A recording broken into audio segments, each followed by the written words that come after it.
أعوذ بالله من الشيطان الرجيم. بسم الله الرحمن الرحيم. الحمد لله رب العالمين الرحمن الرحيم مالك يوم الدين. إياك نعبد وإياك نستعين.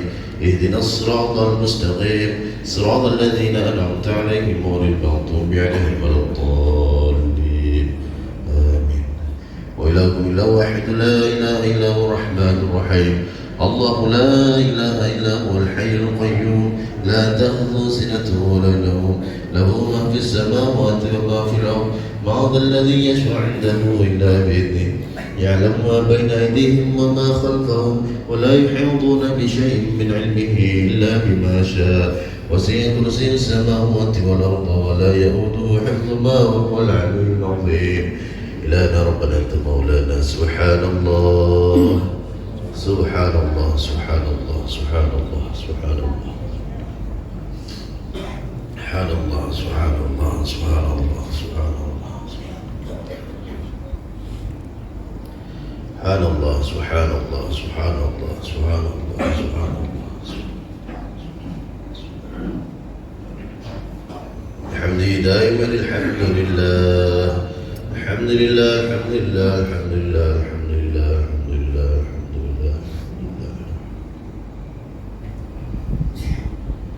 الحمد لله الحمد لله الحمد لله الحمد لله الحمد لله الحمد لله الحمد لله الحمد لله الحمد لله الحمد لله الحمد لله.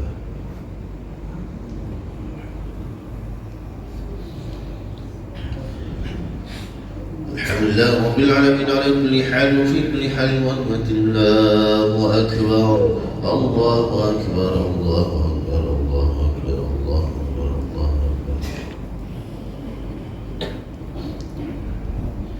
الله أكبر الله أكبر الله أكبر الله أكبر الله أكبر الله أكبر الله أكبر الله أكبر الله أكبر.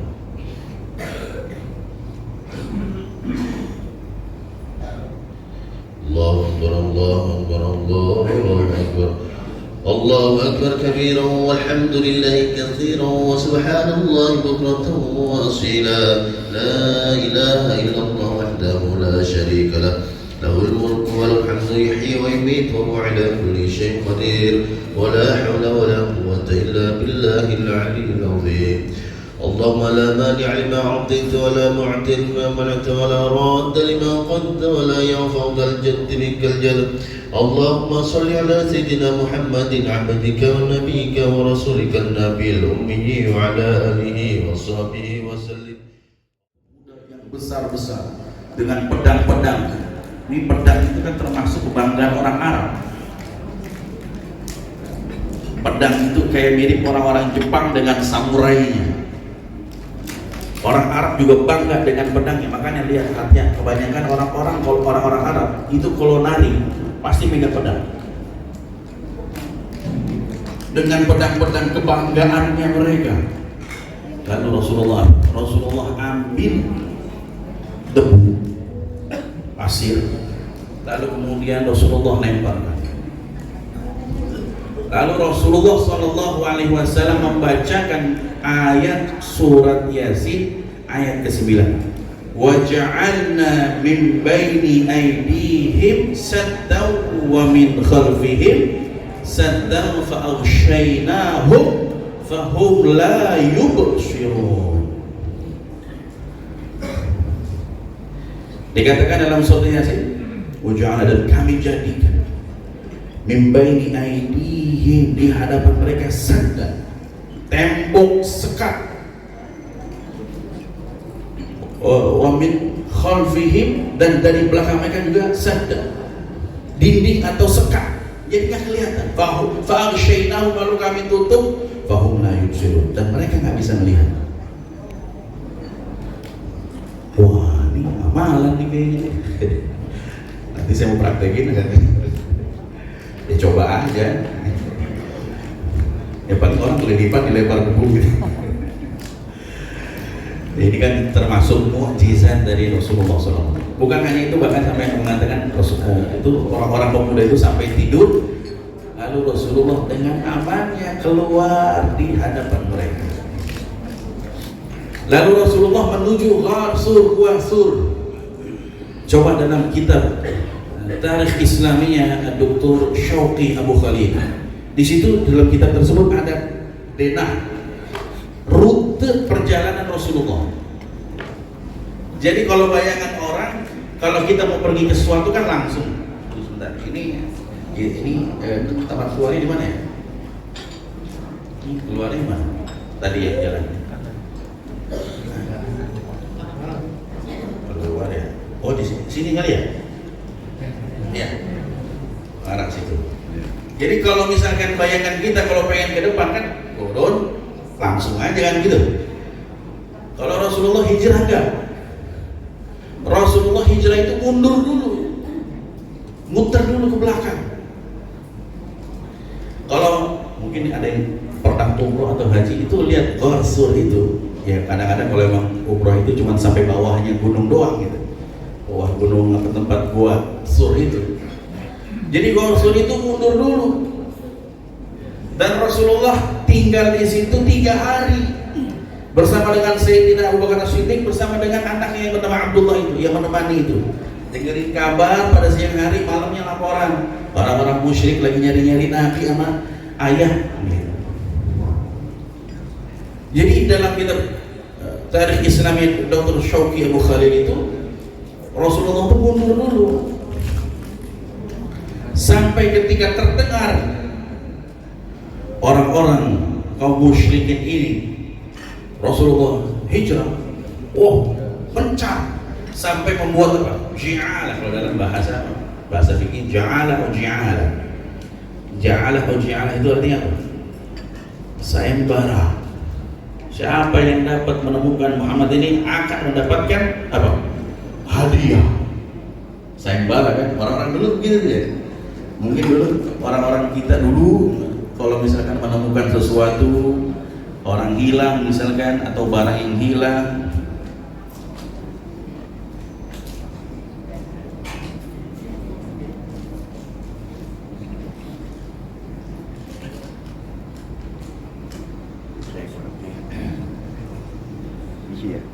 orang dulu mungkin terbiasa dengan ja'al, sayembara di kertas.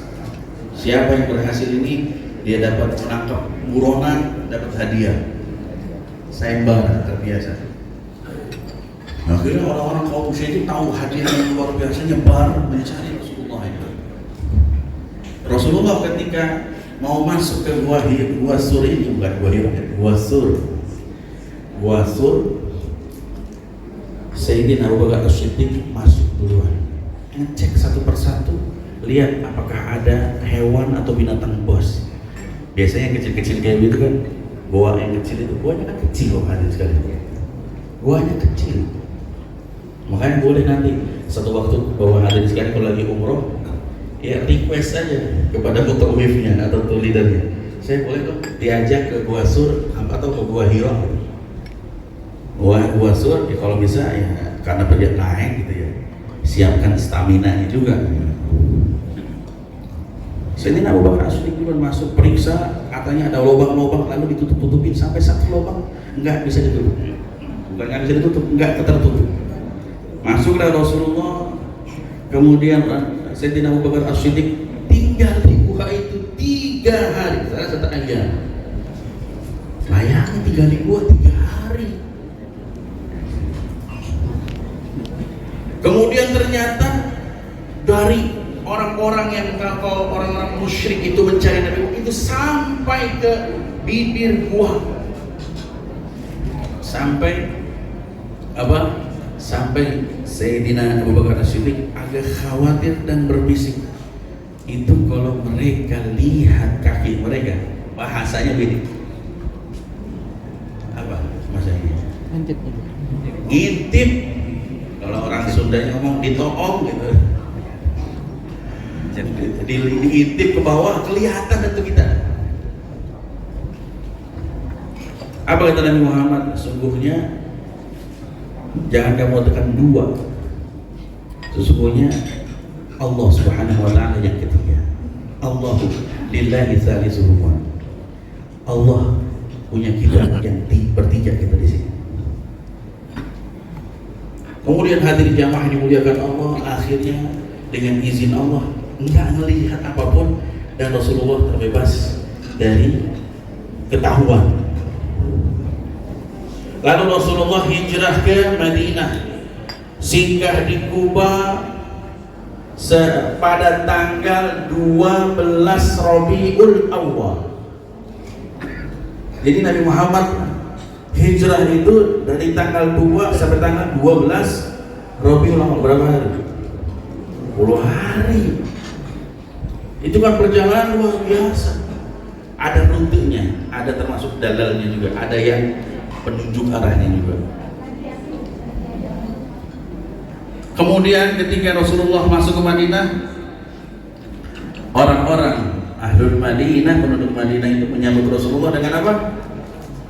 Tala'al badru alaina min thaniyatil wada wajabah syukru alaina mada'a lillahi da. Itu kalimat tola'al badru itu adalah perumpamaan majaz. Telah terbit, telah datang kepada kita al-badr, cahaya rembulan. Min thaniyatil wada. Coba dah kalau kita perhatikan, apa itu thaniyatil wada? Thaniyah itu adalah lembah di antara lereng.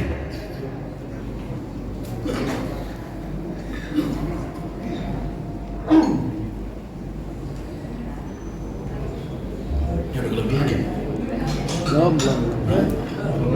8 menit itu udah lebih. Sengaja lagi. 5 menit.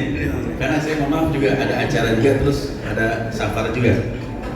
Singkat cerita, apa itu Saniyatul Wada? Saniyatul Wada itu ternyata kalau orang mau ke Madinah itu dia pas, atau Yathrib dulunya, itu keliling dulu. Karena ada, kalau gunung Arab itu nggak kayak kita begini naik turun, kagak. Dia kadang-kadang bentuknya kotak, tahu tebing gitu ya, bentuknya kotak. Kemudian di antara dua bukit ini ada jalanan kecil, itu disebut namanya Thaniyatul Wada.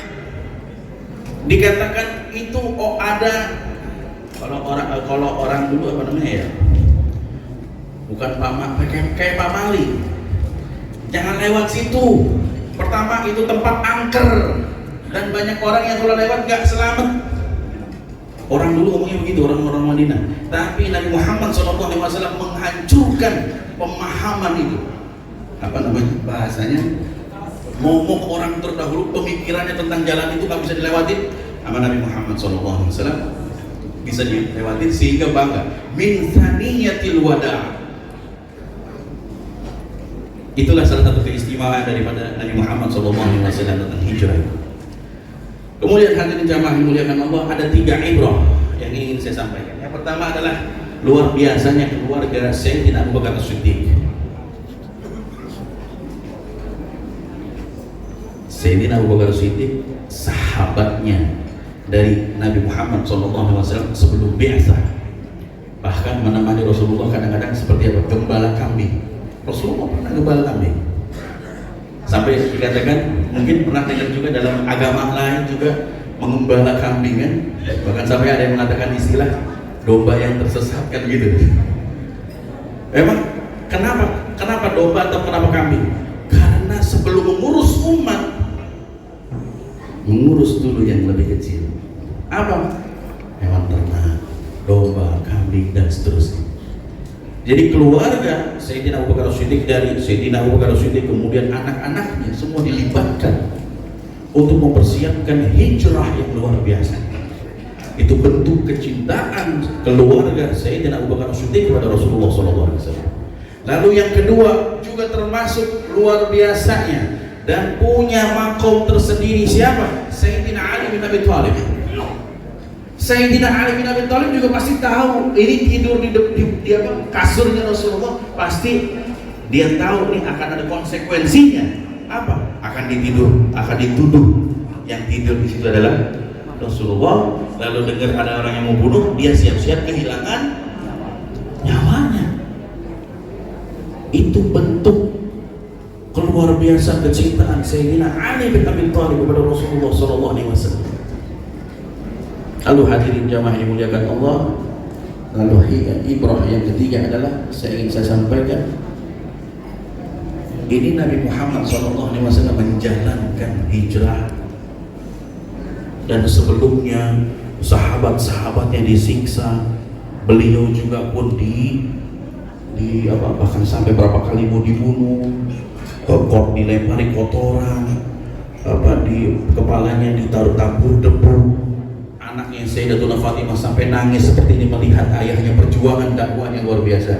Padahal kalau kita lihat, kalau Rasulullah ngangkat aja begini, ya Allah, pisahkan umatku dengan mereka orang-orang yang kafir atau musyrik.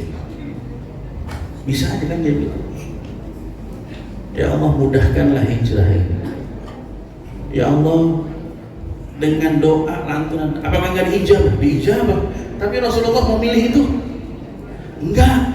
Rasulullah memilih dakwahnya sebagai manusia biasa, ingin mencontohkan kepada umat-umatnya. Siapa? Ini kita, khususnya para asatidz, para kiai, para pendakwah, bahwasanya dakwah itu memang punya pengorbanan yang luar biasa.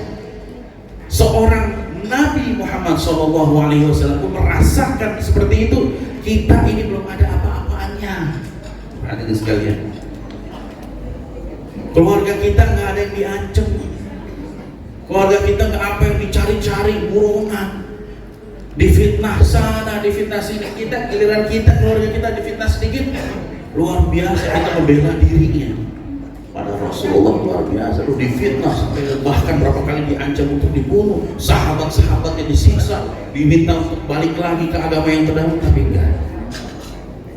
Maka hadirin jamaah yang dimuliakan Allah Subhanahu wa taala, ini momen hikmah hijrah ini adalah momen buat supaya kita introspeksi diri kita, bahwasanya apa yang dialami Rasulullah luar biasa. Kita yang mengalami kehidupan kita sehari nggak ada apa-apanya dengan pengorbanan perjuangan dakwahnya Rasulullah SAW.